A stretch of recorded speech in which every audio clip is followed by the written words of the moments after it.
Meus amados, na igreja onde eu congrego, a visão da igreja é idêntica à do nosso canal, que é de ensinar e pregar a palavra da fé para transformar pessoas através do poder da palavra de Deus, para que assim alcancem a vida de vitória prometida por Deus. A missão que me foi dada é essa, de através dos vídeos, propagar a palavra de Deus, lendo a Bíblia com vocês. E isso está sendo transformador. Vamos começar? Quando ficou decidido que navegaríamos para a Itália, Paulo e alguns outros presos foram entregues a um centurião chamado Júlio, que pertencia ao regime imperial. Embarcamos num navio de Andramítio, que estava de partida para alguns lugares da província da Ásia, e saímos ao mar, estando conosco Aristarco, um macedônio de Tessalônica. No dia seguinte, ancoramos em Sidom, e Júlio, num gesto de bondade para com Paulo, permitiu-lhe que fosse ao encontro de seus amigos para que estes suprissem as suas necessidades. Quando partimos de lá, passamos ao norte de Chipre, porque os ventos nos eram contrários. Tendo atravessado o mar aberto ao longo de Cilícia e da Panfilha, ancoramos em Mirra, na Lícia.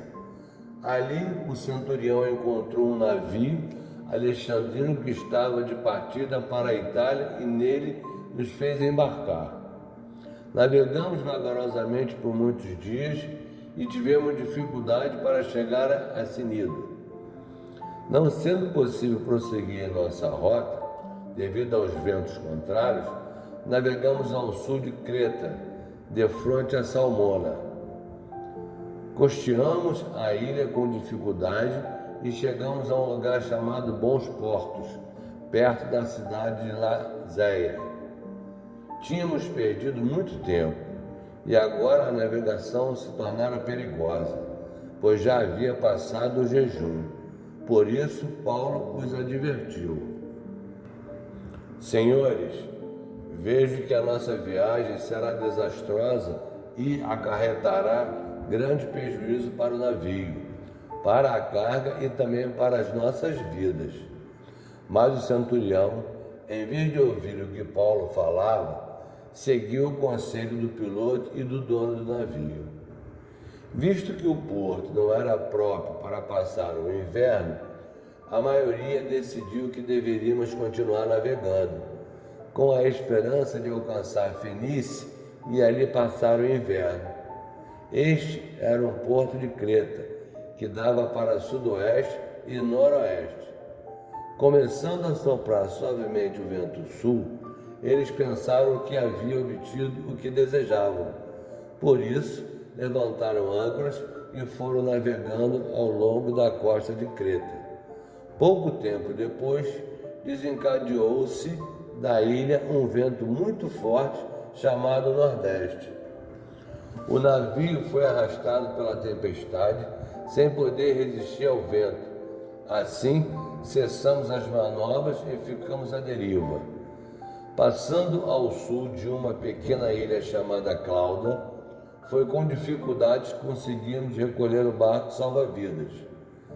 Levantando-o, lançaram mão de todos os meios para reforçar o navio com cordas, e temendo que ele encalhasse nos bancos de areia de Sirte, baixaram as velas e deixaram o navio à deriva.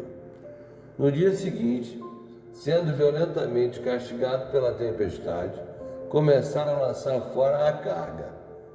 No terceiro dia, lançaram fora com as próprias mãos a armação do navio.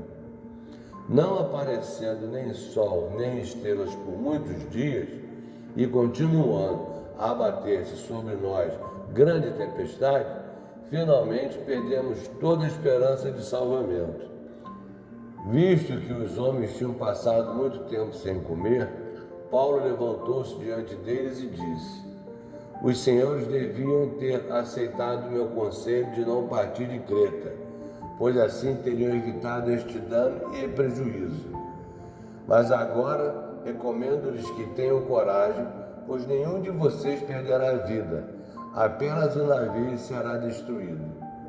Pois ontem à noite apareceu-me um anjo do Deus a quem pertenço e a quem adoro, dizendo-me: Paulo, não tenha medo. É preciso que você compareça perante César. Deus, por sua graça, dê-lhe as vidas de todos que estão navegando com você. Assim, tenham ânimo, senhores. Creio em Deus que acontecerá do modo como me foi dito. Devemos ser arrastados para alguma ilha. Na 14ª noite, ainda estávamos sendo levados de um lado para o outro no mar Adriático, quando, por volta da meia-noite, os marinheiros imaginaram que estávamos próximos da terra.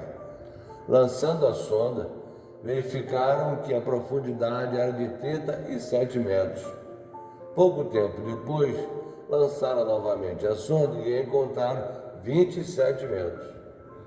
Temendo que fôssemos jogados contra as pedras, lançaram 4 âncoras de popa e faziam preces para que amanhecesse o dia.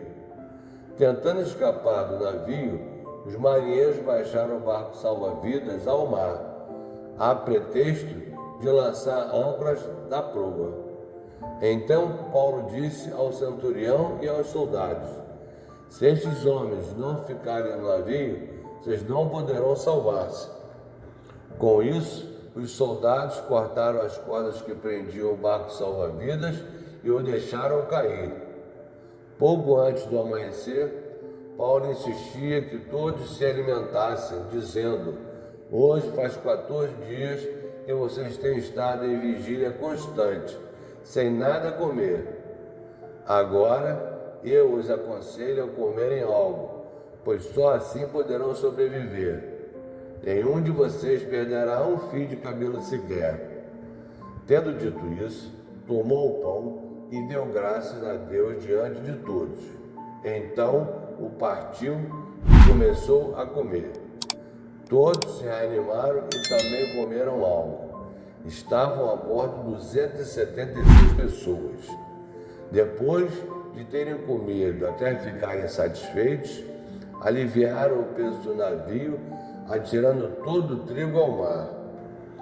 Quando amanheceu, não reconheceram a terra, mas viram uma enseada com uma praia, para onde decidiram conduzir o navio, se fosse possível. Cortando as âncoras, deixaram-nas no mar, desatando ao mesmo tempo as cordas que prendiam os leme. Então, alçando a vela da proa ao vento, dirigiram-se para a praia. Mas o navio encalhou no banco de areia, onde tocou o fundo. A proa encravou-se e ficou imóvel, e a polpa foi quebrada pela violência das ondas.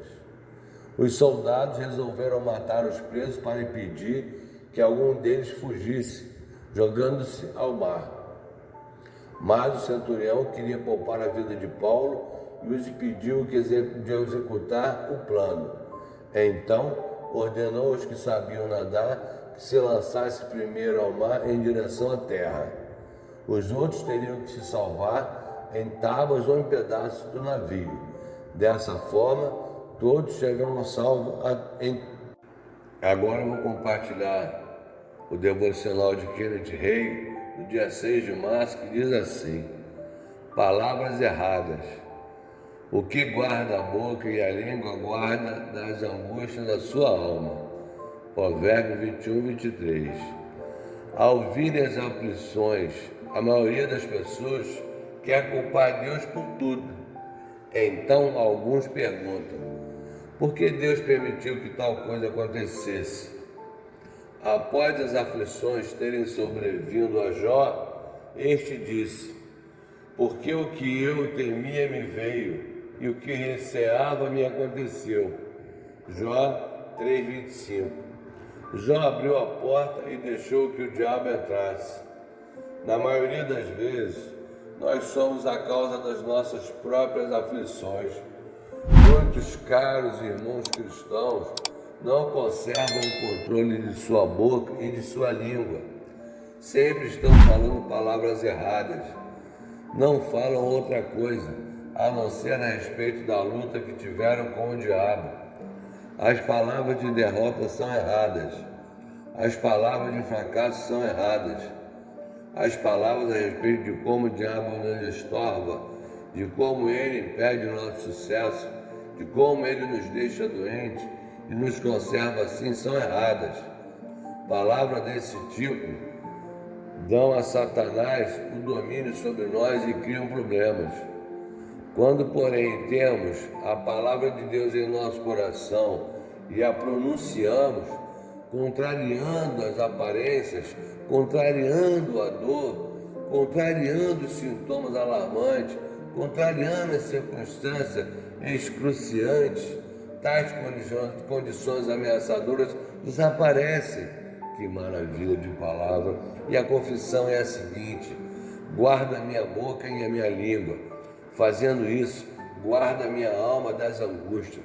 Creio de coração na palavra de Deus. Desejo que a palavra esteja na minha boca e na minha língua. Desejo somente declarar o que está em conformidade com a palavra de Deus. Meu Deus, que maravilha! Senhor, muito obrigado por ter sido usado por Ti para propagar a Tua palavra. Meus amados, se vocês estiverem gostando, deem um like, se inscrevam no canal e compartilhem essa mensagem. Faça um comentário. Se quiser o livro Alimento da Fé do Kenneth Hagin, que tem uma mensagem para cada dia do ano, me peçam aqui que eu mando para vocês. Em nome de Jesus, te vejo amanhã.